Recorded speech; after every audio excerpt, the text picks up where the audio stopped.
Hello students, आज हम बात करेंगे 11th कॉमर्स के सब्जेक्ट अकाउंटेंसी। और आज हमारा न्यू चैप्टर स्टार्ट हो रहा है जिस चैप्टर का नाम है process and basic of accounting. हमारी लास्ट वीडियो में हमारा जो चैप्टर कंप्लीट हुआ था वो था बेसिक अकाउंटिंग टर्म्स, जो कि हमारी लास्ट वीडियो में कंप्लीट हो गया था। तो आज हम स्टार्ट करेंगे अपना new chapter process and basic of accounting. तो जब हम इस चैप्टर को स्टार्ट करते हैं तो हमारा फर्स्ट टॉपिक है प्रोसेस ऑफ अकाउंटिंग।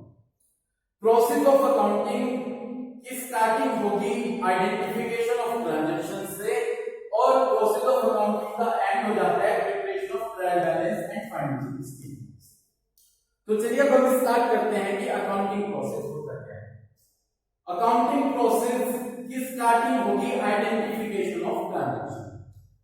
सबसे पहले जब हम अकाउंट की बुक में ट्रांजैक्शंस रिकॉर्ड करते हैं तो हम सबसे पहले वो ट्रांजैक्शंस आइडेंटिफाई करेंगे जो ट्रांजैक्शंस मनी से रिलेटेड होते हैं, क्योंकि हम अकाउंट्स में वो ही ट्रांजैक्शन रिकॉर्ड करते हैं जो ट्रांजैक्शंस मनी से रिलेटेड होते हैं, जो फाइनेंशियल नेचर के होते हैं, वही ट्रांजैक्शंस रिकॉर्ड किए जाते हैं।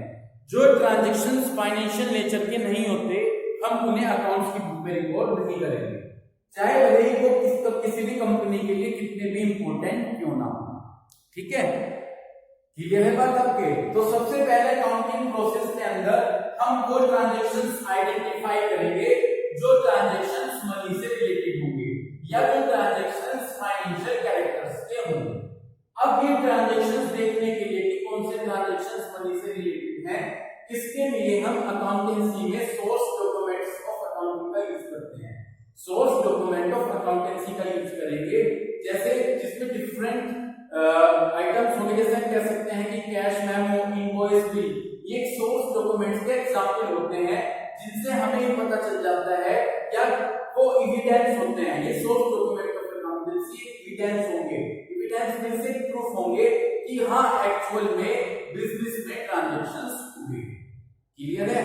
तो यही अकाउंटिंग प्रोसेस की स्टार्टिंग होती है आइडेंटिफाई करने से कि कौन से बिजनेस में ट्रांजैक्शंस मनी से रिलेटेड हैं, हम उनको आइडेंटिफाई करेंगे। आइडेंटिफाई हम करेंगे, इसके लिए हम सोर्स डॉक्यूमेंट ऑफ अकाउंटेंसी का यूज करेंगे जहां से हमें पता चलता है कि एक्चुअल बिजनेस में ट्रांजैक्शंस हुए। तो सोर्स डॉक्यूमेंट प्रूफ होते हैं कि हाँ बिजनेस में ट्रांजैक्शंस हुए। तो आपको फर्स्ट स्टेप क्लियर है? फर्स्ट स्टेप में हम क्या करेंगे, जितने भी बिजनेस के ऑल ट्रांजैक्शंस हैं उनमें से आइडेंटिफाई करेंगे कि मनी से रिलेटेड ट्रांजैक्शंस कौन से हैं। सेकंड हमारा स्टेप है प्रिपरेशन ऑफ वाउचर्स। सेकंड हमारा स्टेप है preparation of vouchers. Source document के बाद सबसे पहले जब वो ट्रांजैक्शंस रिकॉर्ड होंगे जो ट्रांजैक्शंस मनी से रिलेटेड होते हैं, सोर्स डॉक्यूमेंट के बाद हम उन्हें सबसे पहले कहां रिकॉर्ड करेंगे, वाउचर में रिकॉर्ड करेंगे। तो सबसे पहले सोर्स डॉक्यूमेंट्स के से एविडेंस लेने के बाद कि हाँ बिजनेस में ट्रांजैक्शन हुए हैं, हम उन्हें सबसे पहले कहां पर रिकॉर्ड करेंगे, हम उन्हें सबसे पहले वाउचर्स में रिकॉर्ड करेंगे। अब आपके सामने क्वेश्चन अराइज होता है कि वाउचर होता क्या है। हर एक कंपनी अपने नेम से प्रिंटेड वाउचर प्रिपेयर करती है। हर एक कंपनी अपने नेम से प्रिंटेड वाउचर प्रिपेयर करती है, तो वाउचर प्रिंटेड होते हैं और हर एक कंपनी के अपने नेम से होते हैं। पहले आप समझे वाउचर क्या होता है। वाउचर क्या होता है, हर एक कंपनी अपने नेम से प्रिंटेड वाउचर बनाती है। क्लियर है? तो सोर्स डॉक्यूमेंट्स के बाद ट्रांजैक्शन आइडेंटिफाई करने के बाद हम ट्रांजैक्शंस को सबसे पहले कहां रिकॉर्ड करेंगे, वाउचर में। ठीक है, वाउचर हर एक कंपनी के अपने नेम से होते हैं और वाउचर प्रिंटेड होते हैं। हर एक ट्रांजैक्शंस का सेपरेट वाउचर प्रिपेयर किया जाएगा। एक बिजनेस के अंदर बहुत सारे ट्रांजैक्शंस होते हैं, ट्रांजैक्शंस लेन-देन बहुत सारे ट्रांजैक्शंस होते हैं, तो एक कंपनी हर एक ट्रांजैक्शंस का सेपरेट वाउचर तैयार करती है। और जब वाउचर तैयार किए जाएंगे उसमें दो साइड होंगी, एक डेबिट साइड होती है और एक क्रेडिट साइड। ठीक है, तो क्या होता है उसमें एक डेबिट साइड होगी और एक क्रेडिट साइड होगी। और इस वाउचर पर जो ऑथराइज पर्सन होता है वो अपने साइन करता है। तो वाउचर पर किसके साइन होंगे, जो पर्सन ऑथराइज किया गया होगा इस वर्क के लिए वो इस पर अपने साइन कर देगा। तो आपको अकाउंटिंग प्रोसेस के 2 स्टेप क्लियर हो गए। फर्स्ट स्टेप में क्या था, सबसे पहले हमने आइडेंटिफाई किया कि इस लिस्ट में मनी से रिलेटेड ट्रांजैक्शंस कौन से हैं, ठीक है, और उनका एविडेंस हमें कहां से मिला था, सोर्स डॉक्यूमेंट ऑफ अकाउंटेंसी। उसके बाद हमने क्या किया, इन सोर्स डॉक्यूमेंट के बेस पर ट्रांजैक्शंस आइडेंटिफाई कर ली कि कौन से ट्रांजैक्शंस मनी से रिलेटेड हैं। अब हमने सबसे पहले उन्हें कहां रिकॉर्ड करेंगे, वाउचर्स में रिकॉर्ड करेंगे। वाउचर्स क्या होते हैं, हर एक कंपनी अपने नेम से वाउचर प्रिपेयर करती है और ये वाउचर प्रिंटेड होते हैं। जितने भी कंपनी में ट्रांजैक्शंस होंगे, हर एक ईच ट्रांजैक्शंस का सेपरेट वाउचर प्रिपेयर किया जाएगा। बात क्लियर हो गई। और इसमें एक डेबिट साइड होगी और एक क्रेडिट साइड। क्या होगी, एक डेबिट साइड होगी और एक क्रेडिट साइड होगी। इन डेबिट और क्रेडिट का कंसेप्ट आप आगे आने वाले चैप्टर्स में क्लियर करेंगे, ये डेबिट और क्रेडिट होते हैं, ठीक है, बात क्लियर हो गई। और इस वाउचर पर कौन साइन करता है, ऑथराइज्ड पर्सन साइन कर देता है। नेक्स्ट हमारा प्रोसेस है recording in books of original and. Vouchers के बाद अब हम सबसे पहले वाउचर्स के बाद अब हम ट्रांजैक्शंस को कहां पर रिकॉर्ड करेंगे, ओरिजिनल एंट्री में रिकॉर्ड करेंगे। ओरिजिनल एंट्री को हम जर्नल एंट्री भी बोल देते हैं। ओरिजिनल एंट्री को हम क्या बोल देते हैं, जर्नल एंट्री बोल देते हैं। बात क्लियर है। तो वाउचर के बाद उन ट्रांजैक्शंस को हम रिकॉर्ड करेंगे कहां पर, ओरिजिनल एंट्री यानी जर्नल एंट्री। अब आप समझिएगा जर्नल एंट्री जर्नल क्या होता है। तो ओरिजिनल एंट्री में रिकॉर्ड करेंगे, तो मींस दैट कहां रिकॉर्ड करेंगे, जर्नल में रिकॉर्ड करेंगे। कहां रिकॉर्ड करेंगे, जर्नल। कहां रिकॉर्ड करेंगे, जर्नल, ठीक है जी, इसमें हम रिकॉर्ड करेंगे। अब आपके सामने क्वेश्चन अराइज होता है कि जर्नल क्या होता है। जर्नल एक ऐसी बुक होती है जिसमें हम बिजनेस के मनी से रिलेटेड ट्रांजैक्शंस को ऑर्डरली मैनर में रिकॉर्ड करते हैं। यहाँ पर अकाउंटिंग टर्म्स में ऑर्डरली का मतलब क्रोनोलॉजिकल भी हो सकता है। जब आप अपनी बुक में देखेंगे वहां पर ऑर्डरली का मतलब क्रोनोलॉजिकल दिया गया है। मैं आपको समझाऊंगा कैसे। पहले आप जर्नल का मीनिंग समझिए। जर्नल एक ऐसी बुक है जिसमें हम बिजनेस के जितने भी मनी से रिलेटेड ट्रांजैक्शंस होंगे उनको ऑर्डरली मैनर में रिकॉर्ड करेंगे। ऑर्डरली मैनर का मतलब है, सपोज हम जनवरी मंथ लिखते हैं, फर्स्ट जनवरी का ट्रांजैक्शन फर्स्ट डेट में रिकॉर्ड होगा, सेकंड जनवरी का ट्रांजैक्शन सेकंड डेट में रिकॉर्ड होगा, थर्ड जनवरी का ट्रांजैक्शन थर्ड में होगा। इस तरह से 31 जनवरी तक हम सारे transactions step by step record करते चलते हैं। इसे हम ऑर्डरली मैनर कहते हैं। तो फर्स्ट जनवरी का ट्रांजैक्शन फर्स्ट में होगा, सेकंड जनवरी का ट्रांजैक्शन सेकंड में रिकॉर्ड होगा, थर्ड का थर्ड में, फोर्थ का फोर्थ में, फिफ्थ का फिफ्थ में, इस तरह से चलते चलते 31 जनवरी का ट्रांजैक्शन 31 में रिकॉर्ड होगा। तो जर्नल होता क्या है, जर्नल एक ऐसी बुक है जिसमें बिजनेस के मनी से रिलेटेड ट्रांजैक्शंस को ऑर्डरली मैनर में रिकॉर्ड किया जाएगा। इतनी बात क्लियर हो गई, ठीक है। इसके बाद पोस्टिंग टू लेजर, ये बेसिकली न्यूमेरिकल चैप्टर्स हैं। जब आप जर्नल एंट्री करेंगे, लेजर बनाएंगे। अब आप समझिए, जर्नल एंट्री के बाद हम उसे पोस्ट करेंगे लेजर। हम उसे कहां पर पोस्ट करेंगे, लेजर। अब आप समझिएगा लेजर क्या होता है। पहले मैं आपको बता दूं, लेजर बेसिकली जब बनाए जाते हैं तो जर्नल एंट्री की हेल्प से बनाए जाते हैं। किसकी हेल्प से बनाए जाते हैं, जर्नल एंट्री की हेल्प से बनाए जाते हैं। सपोज मैं एक छोटा सा एग्जांपल लेता हूं, फिर मैं आता हूं पोस्टिंग टू लेजर। मैंने रेंट पे किया। मैंने क्या पे किया, रेंट। रेंट मींस किराया होता है। मैंने रेंट पे किया। जब मैं रेंट पे करूंगा तो मेरे लिए वो एक्सपेंसिव है। मेरे लिए क्या है, वो एक्सपेंसिव है। एक्सपेंसिव के बदले खर्चा है मेरा, उसके बदले मेरे पास से कैश गया है। क्या गया है, कैश गया है। तो अगर मैं जर्नल एंट्री करूं तो जर्नल एंट्री तो बनेगी, अगर सपोज रेंट पे किया, जितने भी एक्सपेंसिव होंगे उन्हें डेबिट कर देंगे, ठीक है ना। तो एंट्री बनेगी, ये बेसिकली आप जर्नल एंट्री चैप्टर में सीखेंगे, मैं फिर भी आपको बता रहा हूं। जितने भी एक्सपेंसिव होते हैं उन्हें डेबिट करते हैं। तो रेंट मेरे लिए एक्सपेंसिव है, तो मैंने किया rent account debit to represent करेगा क्रेडिट को। जब जर्नल एंट्री करते हैं एक पक्ष डेबिट होगा, दूसरा पक्ष क्रेडिट होगा। तो मैंने रेंट पे किया, तो मेरे लिए एक्सपेंसिव है, तो रेंट को तो मैंने डेबिट कर दिया। मेरे पास से बदले में गया कैश, टू कैश। चलिए इसे मैं फर्दर आपको डिफाइन करूंगा। फिलहाल आप समझिएगा लेजर। लेजर तो आपको जर्नल एंट्री क्लियर है। ठीक है, ये जनरल एंट्री मैंने बनाई, rent account debit to cash account. ये तो जनरल एंट्री है जिसे आप फर्दर पढ़ेंगे। अब हम अपने टॉपिक पर दोबारा आते हैं। लेजर, लेजर किसकी हेल्प से बनता है? जर्नल की हेल्प से बनता है।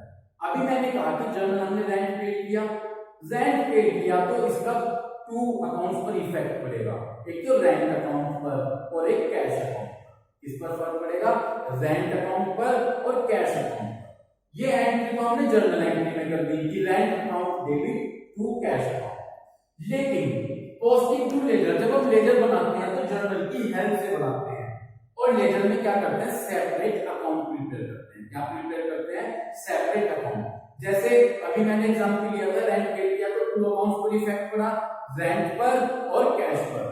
तो लेजर में सेपरेट सेपरेट अकाउंट बनाए जाएंगे। जैसे रेंट अकाउंट बना लिया और कैश अकाउंट बना लिया। क्या बना लिया? रेंट अकाउंट बना लिया और कैश अकाउंट बना लिया। तो posting to ledger, journal entry के बाद हम ट्रांजैक्शंस को कहां पर पोस्टिंग करेंगे? लेजर में पोस्ट करेंगे। क्लियर है? तो और ये लेजर किसकी हेल्प से बनता है? जो हमने जर्नल एंट्री की है उनकी हेल्प से हम क्या प्रिपेयर करते हैं? लेजर। लेजर में सेपरेट अकाउंट बनाए जाते हैं। जैसे मैंने एग्जांपल दिया, रेंट अकाउंट, कैश अकाउंट। ऐसे ही अब अगर बिजनेस में रेंट के जितने भी ट्रांजैक्शंस हैं, मैंने रेंट अकाउंट बनाया तो वो सभी ट्रांजैक्शंस कहां पर ट्रांसफर हो जाएंगे? रेंट अकाउंट में ट्रांसफर हो जाएंगे। अब मैंने कैश अकाउंट बनाया, जितने भी बिजनेस में कैश के ट्रांजैक्शंस होंगे वो कहां ट्रांसफर हो जाएंगे? Cash account. तो इसे ही हम लेजर बोलते हैं। तो जर्नल एंट्री के बाद हम ट्रांजैक्शंस को कहां पर पोस्ट करेंगे? लेजर में। तो लेजर क्या होता है? जहां पर हम ट्रांजैक्शन, हर एक ट्रांजैक्शंस का सेपरेट अकाउंट प्रिपेयर करते हैं। जहां पर हम हर एक ट्रांजैक्शंस का सेपरेट अकाउंट प्रिपेयर करते हैं। जैसे रेंट अकाउंट, जब हम रेंट अकाउंट बनाएंगे तो जितने भी रेंट से रिलेटेड बिजनेस में ट्रांजैक्शंस हैं वो सब कहां ट्रांसफर हो जाएंगे? रेंट अकाउंट में। और जितने भी कैश रिलेटेड ट्रांजैक्शंस हैं वो सभी कैश में ट्रांसफर हो जाएंगे। इस तरह से बिजनेस में बहुत सारी पार्टीज होती है, जैसे राम, मोहन, सोहन। जैसे हमने राम अकाउंट बना लिया तो बिजनेस में जितने भी राम से रिलेटेड ट्रांजैक्शंस होंगे वो कहां ट्रांसफर हो जाएंगे? राम अकाउंट में। तो यही होता है लेजर, जहां पर हम क्या प्रिपेयर करते हैं? जहां पर हम सेपरेट या डिफरेंट अकाउंट्स प्रिपेयर करते हैं। और जैसे मैंने आपको क्लियर हुआ, जैसे रेंट बनाया तो रेंट के जितने भी ट्रांजैक्शंस हैं वो सब कहां ट्रांसफर हो जाएंगे? Rent account. Next, preparation of trial balance and financial statement. मैं आपको एक चीज कहूंगा, ये न्यूमेरिकल चैप्टर है, ये न्यूमेरिकल चैप्टर है, ये न्यूमेरिकल चैप्टर है। अब तो मैं आपको थ्योरेटिकल बता रहा हूं, जब हम न्यूमेरिकल चैप्टर्स करेंगे तो आपको बिल्कुल क्लियर होगा किस तरह से हम ये वर्क करते हैं जो मैंने आपको थ्योरेटिकल बताया। क्लियर है? प्रिपरेशन ऑफ ट्रायल बैलेंस, जब हम लेजर बनाते हैं ना, मैंने कहा लेजर में क्या बनाते हैं? सेपरेट अकाउंट बनाते हैं। अब मैंने रेंट अकाउंट बनाया, ठीक है, कैश अकाउंट बनाया, मोहन अकाउंट बनाया, राम अकाउंट बनाया, अलग अलग अकाउंट बना लिए। इन अकाउंट से मुझे, जब मैं इन अकाउंट्स को बनाऊंगा न्यूमेरिकल करते हुए, हमें इन अकाउंट से एक तो डेबिट बैलेंस मिलेगा और एक क्रेडिट बैलेंस मिलेगा। क्या मिलेगा? डेबिट बैलेंस मिलेगा और क्रेडिट बैलेंस मिलेगा। उन डेबिट और क्रेडिट बैलेंस की हेल्प से हम ट्रायल बैलेंस प्रिपेयर करेंगे। मैं फिर आपको बता रहा हूं, जब आप न्यूमेरिकल करेंगे तो आप बहुत अच्छे से सीखेंगे प्रैक्टिकल में। अब आप थ्योरेटिकल में सुनिए मैं क्या कह रहा हूं। तो जर्नल एंट्री की हेल्प से लेजर बना लिया। लेजर बनाने के बाद लेजर में सेपरेट अकाउंट बनाए। उन सेपरेट अकाउंट से हमें या तो डेबिट बैलेंस मिलेगा या क्रेडिट बैलेंस मिलेगा। उस डेबिट और क्रेडिट बैलेंस से हम क्या प्रिपेयर करेंगे? ट्रायल बैलेंस प्रिपेयर करेंगे। क्लियर है? तो ट्रायल बैलेंस किससे प्रिपेयर किया जाएगा? लेजर से। लेजर में जो सेपरेट अकाउंट है उनसे हमें क्या मिलेगा? डेबिट और क्रेडिट बैलेंस मिलेगा और उससे ट्रायल बैलेंस तैयार करते हैं। जब हम ट्रायल बैलेंस तैयार करते हैं तो उसका मेन पर्पस होता है अर्थमेटिकल एक्यूरेसी चेक करना। क्या चेक करना? अर्थमेटिकल एक्यूरेसी चेक करना। ये आपको बता दूं, डेबिट इक्वल टू क्रेडिट होता है। डेबिट का टोटल किसके इक्वल होगा? क्रेडिट के। तो जब हम ट्रायल बैलेंस किसकी हेल्प से बनाते हैं? सेपरेट अकाउंट का जो डेबिट और क्रेडिट बैलेंस मिलेगा उसकी हेल्प से हम ट्रायल बैलेंस तैयार करते हैं। और जब ट्रायल बैलेंस तैयार करते हैं तो हमें, अगर हमारा टोटल डेबिट और क्रेडिट का टोटल इक्वल मिल गया तो हमें पता चल गया कि हमने बिल्कुल कैलकुलेशन सही की है। तो उस अर्थमेटिकल एक्यूरेसी को जानने के लिए हम ट्रायल बैलेंस तैयार करते हैं। जैसे मैं एक एग्जांपल बताऊं आपको ट्रायल बैलेंस का। ये ट्रायल बैलेंस तैयार की हमने, ठीक है जी। ये जब ट्रायल बैलेंस तैयार की, डेबिट है, ये क्रेडिट साइड है। तो जब हमें लेजर ने सेपरेट अकाउंट बनाए, हर एक सेपरेट अकाउंट से क्या पता चलेगा, या तो डेबिट बैलेंस पता चलेगा या क्रेडिट बैलेंस पता चलेगा। डेबिट बैलेंस है तो उसे डेबिट में लिख दीजिए, क्रेडिट बैलेंस है तो क्रेडिट में लिख दीजिए, और लास्ट में डेबिट और क्रेडिट का टोटल इक्वल आ जाएगा। जब आप सारे ट्रांजैक्शन लिखने के बाद डेबिट और क्रेडिट का टोटल करेंगे तो टोटल इक्वल आ जाएगा, तो हमें पता चल जाएगा कि बिल्कुल अर्थमेटिकल एक्यूरेसी, बिल्कुल सही बात किया गया। तो ट्रायल बैलेंस किसकी हेल्प से तैयार किया जाएगा, ट्रायल बैलेंस जो अकाउंट से डेबिट और क्रेडिट बैलेंस बचा है उसकी हेल्प से ट्रायल बैलेंस तैयार की जाती है, और डेबिट और क्रेडिट साइड का टोटल कैसा आ जाएगा, इक्वल आ जाएगा। उससे हमें पता चलेगा कि बिल्कुल अर्थमेटिकल एक्यूरेसी, बिल्कुल हमने सही बात किया है। और इस ट्रायल बैलेंस की हेल्प से हम लास्ट में फाइनेंशियल स्टेटमेंट तैयार करते हैं। इसकी हेल्प से, ट्रायल बैलेंस की हेल्प से क्या प्रिपेयर करेंगे, फाइनेंशियल स्टेटमेंट। चैप्टर आपको बहुत अच्छे से क्लियर होगा वहां पर। फाइनेंशियल स्टेटमेंट में ट्रेडिंग अकाउंट, P&L अकाउंट और बैलेंस शीट आ जाती है। क्या आ जाती है, ट्रेडिंग अकाउंट, P&L अकाउंट और बैलेंस शीट आ जाती है, जिससे हमें अपने बिजनेस का प्रॉफिट और लॉस पता चल जाता है और बिजनेस की फाइनेंशियल पोजीशन पता चल जाती है। तो ट्रायल बैलेंस किसकी हेल्प से तैयार हुआ, लेजर के डेबिट और क्रेडिट बैलेंस की हेल्प से, और फाइनेंशियल स्टेटमेंट किसकी हेल्प से तैयार हुआ, ट्रायल बैलेंस की हेल्प से तैयार हुआ। फाइनेंशियल स्टेटमेंट में कौन कौन से अकाउंट आते हैं, ट्रेडिंग अकाउंट, P&L और बैलेंस शीट, जिनसे हमें बिजनेस का प्रॉफिट और लॉस और फाइनेंशियल पोजीशन का पता चल जाता है। क्लियर है, तो ये हमारी पूरी अकाउंटिंग प्रोसेस है। उम्मीद करता हूं आपके क्लियर हुई होगी, ठीक है ना।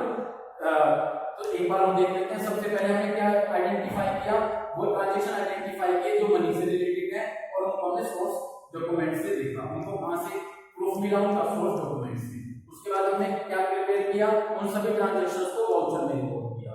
उसके बाद हमने वाउचर के बाद उन ट्रांजैक्शंस को जर्नल एंट्री में रिपोर्ट किया, जर्नल में रिपोर्ट किया। जर्नल की हेल्प से क्या बनाया हमने, लेजर बनाया। लेजर की हेल्प से हमने ट्रायल बैलेंस बनाया, और ट्रायल बैलेंस की हेल्प से हमने क्या बनाया, फाइनेंशियल स्टेटमेंट यानी ट्रेडिंग अकाउंट, P&L अकाउंट और बैलेंस शीट। ओके, ये थी हमारी प्रोसेस ऑफ अकाउंटिंग। अब हमारा नेक्स्ट टॉपिक है बेसिस ऑफ अकाउंटिंग। क्या है next topic, basis of accounting. Accounting basis of accounting, accounting के बेस को 3 टाइप्स में डिवाइड किया गया है, cash basis of accounting, actual basis of accounting और हाइब्रिड और मिक्स बेसिस ऑफ अकाउंटिंग। तो हमने बेसिस ऑफ अकाउंटिंग को 3 टाइप्स में डिवाइड किया, cash basis of accounting, actual basis of accounting और हाइब्रिड और मिक्स बेसिस ऑफ अकाउंटिंग। सबसे पहले बात करते हैं cash basis of accounting. Cash basis of accounting का मतलब है, कैश बेसिस में हम केवल तभी ट्रांजैक्शंस रिकॉर्ड करेंगे जब वो या तो कैश में पे किए गए होंगे, यदि एक्सपेंसेस हैं तो उन्हें कैश में पे कर दिया होगा, और यदि कोई इनकम है वो हमें कैश में रिसीव हो गई। तो कैश बेसिस ऑफ अकाउंटिंग का मतलब है कि इसमें ट्रांजैक्शंस तब रिकॉर्ड किए जाएंगे जब वो हमें या तो कैश में रिसीव हुए होंगे या हमने पेमेंट किया हो तो कैश में पेमेंट किया होगा। तो कहने का मतलब है हम एक्सपेंसेस तब रिकॉर्ड करेंगे जब हमने उस एक्सपेंसेस को कैश में पेमेंट कर दिया होगा, और हम कोई इनकम तब रिकॉर्ड करेंगे जब वो इनकम हमें कैश में रिसीव हो गई होगी। तो कहने का मतलब है कैश बेसिस ऑफ अकाउंटिंग में ओनली कैश ट्रांजैक्शंस को रिकॉर्ड किया जाएगा, इसमें क्रेडिट ट्रांजैक्शंस रिकॉर्ड नहीं किए जाते। क्रेडिट का मतलब उधार, इसमें उधार ट्रांजैक्शंस रिकॉर्ड नहीं किए जाएंगे। तो कैश बेसिस ऑफ अकाउंटिंग में ओनली वो ट्रांजैक्शंस रिकॉर्ड होंगे जो ट्रांजैक्शंस कैश में होंगे।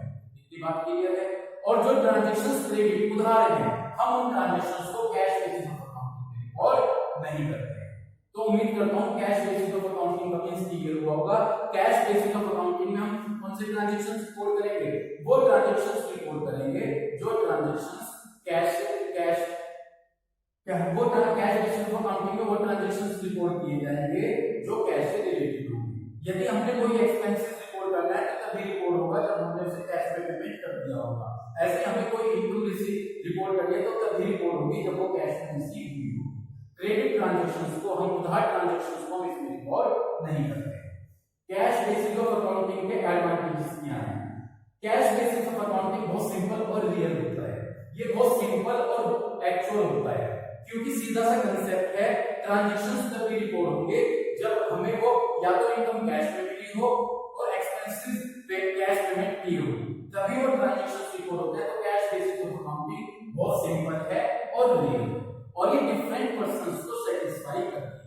तो कैश बेसिस ऑफ अकाउंटिंग का फर्स्ट एडवांटेज क्या है कि कैश बेसिस बहुत सिंपल मेथड है, बहुत रियल मेथड है और एक डिफरेंट पर्सन को सेटिस्फाई करती है।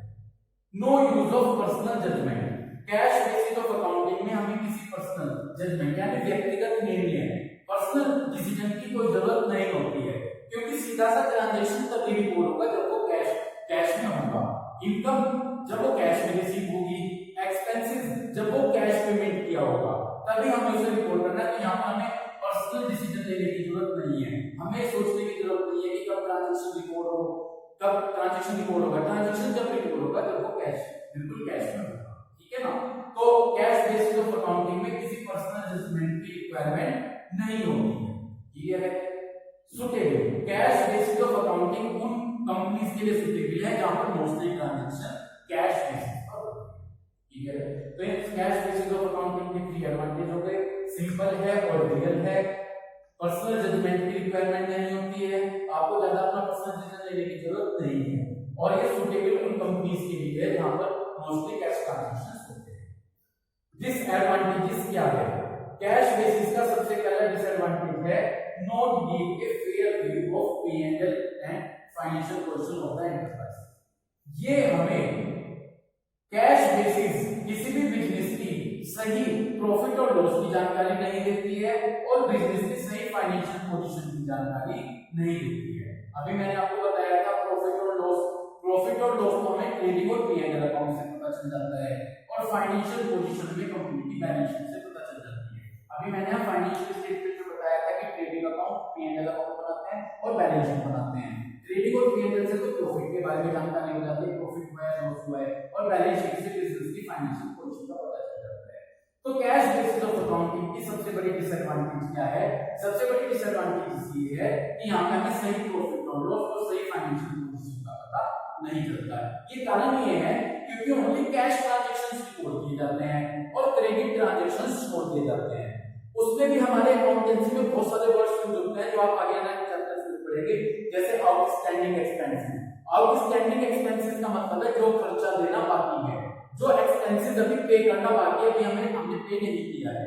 प्रीपेड एक्सपेंसेस का मतलब है कोई एक्सपेंसेस हमने एडवांस दे दिया, पहले से ही पे कर दिया है, खर्चा होने वाला है लेकिन हमने उसे एडवांस पे दे दिया है। तो आउटस्टैंडिंग एक्सपेंसेस जो एक्सपेंसेस अभी पे करना बाकी है, अभी हमने दिया नहीं है। प्रीपेड एक्सपेंसेस का मतलब है जो एक्सपेंसेस हमने एडवांस पे कर दिया है, ठीक है ना। ऐसे ही होता है इनकम रिसीव इन एडवांस, कोई इनकम मुझे एडवांस में मिल गई है, जैसे मैं स्कूल में जॉब करता हूं तो मुझे अगस्त की सैलरी जून में ही मिल गई, तो ये होती है income receive in advance.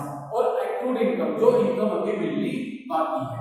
Suppose मैंने स्कूल में फेब में वर्क किया लेकिन अब तक मार्च में मुझे अब तक सैलरी नहीं मिली है, मार्च के मंथ में भी मुझे फेब की सैलरी नहीं मिली, उसे एक्रूड इनकम कहते हैं। तो ये सभी concept cash basis of accounting में इग्नोर कर दिए जाते हैं, क्योंकि यहाँ पर तो कैश बेसिस कंसेप्ट अप्लाई होता है कि केवल कैश ट्रांजैक्शंस रिपोर्ट होंगे। तो इसी कारण से जब हम यहाँ पर कैश ट्रांजैक्शंस रिपोर्ट करेंगे तो ये कैश बेसिस बिजनेस के सही P&L और सही फाइनेंशियल पोजीशन के बारे में जानकारी नहीं देता, यानी बिजनेस के सही प्रॉफिट और लॉस और फाइनेंशियल पोजीशन की सही जानकारी नहीं देता। कारण क्या है? क्योंकि ओनली कैश ट्रांजैक्शंस रिपोर्ट करेंगे, क्रेडिट छोड़ देते हैं। ये मैचिंग प्रिंसिपल को फॉलो नहीं करता। मैचिंग प्रिंसिपल का मतलब है अकाउंट के अंदर सपोज कीजिए मेरा ईयर 1 जनवरी से स्टार्ट हुआ और एंड होता है 31 दिसंबर में, तो पूरे 1 साल का रिपोर्ट रखा जाएगा, पूरे 1 साल का 1 जनवरी से 31 दिसंबर तक का पूरा रिपोर्ट रखा जाता है। अब सपोज मैंने कोई गुड्स सोल्ड किया है, ठीक है ना, कोई मैंने क्या किया है, कोई गुड्स सोल्ड किया है, तो मैं उसे अकाउंट्स की बुक में तभी रिपोर्ट करूंगा जब मुझे, तभी मैं उसे अपना ट्रांजैक्शन मानूंगा जब वो पैसा मुझे कैश मिल जाए, ठीक है ना। तो ये मैचिंग प्रिंसिपल के कंसेप्ट को फॉलो नहीं करता। मैच कहता है कि जिस साल से रिलेटेड हो उसी ईयर में लिखें, उसे नेक्स्ट ईयर में ना लिखें। इतनी बात आपको समझ में आ गई? क्योंकि इसमें तो ट्रांजैक्शंस तब रिकॉर्ड होंगे जब एक्चुअल वो कैश मिलता है। अगर वो कैश नेक्स्ट ईयर हमें रिसीव हुआ है तो हम उसको नेक्स्ट ईयर रिपोर्ट करेंगे, इस ईयर रिपोर्ट नहीं करेंगे। जबकि होना क्या चाहिए, अगर हमने कोई ट्रांजैक्शन दिस ईयर किया है, इस साल किया है, तो उसे इसी साल रिपोर्ट करना चाहिए। लेकिन कैश बेसिस में हम उस ट्रांजैक्शंस को कब रिपोर्ट करेंगे, जब वो हमें कैश मिलेगा। सबको तो कैश नेक्स्ट ईयर मिला तो उसे नेक्स्ट ईयर रिपोर्ट करेंगे। तो ये मैचिंग प्रिंसिपल कंसेप्ट को फॉलो नहीं करता। मैच क्या होता है, जिस साल है उसी साल में। अब मैंने ट्रांजैक्शंस किया, लेकिन मैं कब रिपोर्ट करूंगा, कैश बेसिस पे। जब मुझे कैश मिलेगा, कैश मिली मुझे इनकम का, इनकम के लिए कैश मुझे मिला नेक्स्ट ईयर, तो मैं सिर्फ रिपोर्ट करूंगा नेक्स्ट ईयर रिपोर्ट। इतनी बात समझ में आ गई। तो मैचिंग प्रिंसिपल के कंसेप्ट को फॉलो नहीं करते। और कंपनीज एक्ट 2013 इस कैश बेसिस ऑफ अकाउंटिंग को अप्रूवल नहीं देती। कंपनीज एक्ट इसको रिकॉग्नाइज नहीं करती, इसको अप्रूवल नहीं देती। तो कैश बेसिस को कंपनीज एक्ट 2013 अप्रूवल नहीं देती है। अब हम बात करते हैं actual basis of accounting. Actual basis of accounting, actual basis of accounting के अंदर हम जो ट्रांजैक्शन रिपोर्ट करते हैं वो हम कैश ट्रांजैक्शंस भी रिपोर्ट करेंगे और क्रेडिट ट्रांजैक्शंस भी रिपोर्ट करेंगे। हम दोनों ट्रांजैक्शन रिपोर्ट करते हैं, कैश ट्रांजैक्शंस भी रिपोर्ट करेंगे और क्रेडिट ट्रांजैक्शंस भी रिपोर्ट करेंगे। तो एक डिफरेंस होता है एक्चुअल और कैश बेसिस में। कैश बेसिस में कैश ट्रांजैक्शंस रिपोर्ट होंगे और एक्चुअल बेसिस में वो चाहे कैश ट्रांजैक्शंस हो चाहे क्रेडिट ट्रांजैक्शंस हो, हम उनको रिपोर्ट करते हैं। एक्चुअल बेसिस ऑफ अकाउंटिंग का मतलब है जहां कैश ट्रांजैक्शंस और क्रेडिट ट्रांजैक्शन दोनों ट्रांजैक्शंस को प्रॉपर रिपोर्ट किया जाएगा, वो एक्चुअल बेसिस ऑफ अकाउंटिंग कहलाता है। एक्चुअल बेसिस ऑफ अकाउंटिंग के एडवांटेज, ये बिल्कुल बिजनेस का सही प्रॉफिट और लॉस और सही फाइनेंशियल पोजीशन बता देता है, क्योंकि इसमें दोनों ट्रांजैक्शंस रिकॉर्ड हुए हैं, कैश ट्रांजैक्शंस भी रिकॉर्ड हुए हैं, क्रेडिट ट्रांजैक्शंस भी रिकॉर्ड हुए हैं। तो यही कारण है कि ये बिजनेस का सही प्रॉफिट और लॉस और बिजनेस के सही फाइनेंशियल पोजीशन को बता देता है। ये कंसेप्ट मैचिंग प्रिंसिपल को फॉलो करता है। अभी मैंने बताया मैचिंग प्रिंसिपल का मतलब जिस ईयर से रिलेटेड है उसी ईयर रिपोर्ट कीजिए, क्योंकि इसमें कैश और क्रेडिट दोनों ट्रांजैक्शन रिपोर्ट होता है। ट्रांजैक्शन होते ही हम उसे रिपोर्ट कर देते हैं, तो ये मैचिंग प्रिंसिपल फॉलो करता है। जिस साल का ट्रांजैक्शन है उसी साल हम उसे रिपोर्ट करेंगे। तो ये मैचिंग प्रिंसिपल के कंसेप्ट को फॉलो करता है और कंपनीज एक्ट 2013 के अकॉर्डिंग ये रिकॉग्नाइज होता है। कंपनीज एक्ट 2013 के अकॉर्डिंग, यानी कंपनीज एक्ट से अप्रूव होता है, उसके अकॉर्डिंग ये लीगल कंसेप्ट है। इसके अकॉर्डिंग कंपनीज एक्ट 2013 के, तो कंपनीज एक्ट 2013 के एक्चुअल बेसिस को रिकॉग्नाइज करता है। डिसएडवांटेजेस क्या है एक्चुअल बेसिस ऑफ अकाउंटिंग? ये सिर्फ इतना सिंपल नहीं है जितना कि कैश बेसिस ऑफ अकाउंटिंग। तो कैश बेसिस ऑफ अकाउंटिंग इसके कंपेयर में बहुत सिंपल है, ये इतना सिंपल नहीं है और इसमें पर्सनल जजमेंट का यूज करना पड़ता है। इसमें किसका यूज करना पड़ेगा? पर्सनल जजमेंट, यानी आपको पर्सनल डिसीजन लेने पड़ेंगे, क्योंकि इसमें आप कैश ट्रांजैक्शन में भी डील करेंगे और क्रेडिट ट्रांजैक्शन में भी डील करेंगे। और जब आप उधार सामान बेचते हैं तो एट द टाइम आपको डिसीजन लेना पड़ता है कि आप इस पर्सन को उधार दें या ना दें, या कितने टाइम बाद उधार पैसे का पेमेंट करेगा, ठीक है, जो उधार सामान को ले गया है उसका पेमेंट कितने टाइम बाद करेगा, ये सारे आपको पर्सनल डिसीजन लेने पड़ते हैं। तो यहाँ पे पर्सनल जजमेंट की जरूरत, इसमें पर्सनल जजमेंट की जरूरत होती है। तो ये डिसएडवांटेज है। पहला डिसएडवांटेज क्लियर है, इतना सिंपल नहीं है जितना कैश बेसिस ऑफ अकाउंटिंग, और दूसरा यहाँ पर आपको पर्सनल जजमेंट का यूज करना पड़ता है। तो उम्मीद करता हूं कि इतना टॉपिक आपके क्लियर हुआ होगा, ठीक है ना, प्रोसेस ऑफ अकाउंटिंग और basis of accounting. Thank you.